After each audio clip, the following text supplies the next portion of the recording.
You're watching Mirror 7 News. Stay informed, stay ahead for more news.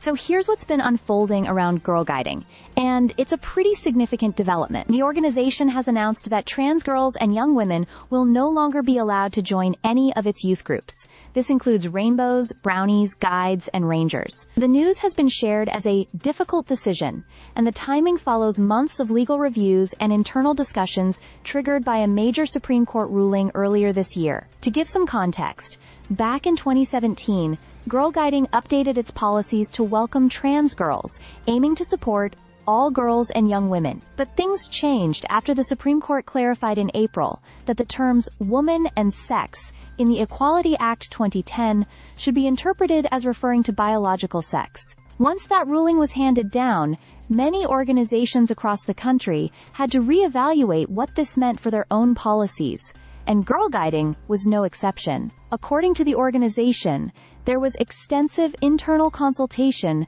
before the final decision was reached. Expert legal advice was taken, senior members and young members were involved, and the Board of Trustees weighed it all carefully. As a result, Girlguiding has now updated its equality and diversity policy to state that only applicants who are biologically female will be accepted as new young members. The organization acknowledged that this update might upset some members of the community. It was emphasized that the decision wasn't something they wanted to make, but rather something they felt obliged to do in response to the ruling. They also clarified that while the restriction applies immediately to new members, current young members won't experience immediate changes. More detailed guidance for them is expected to be shared next week.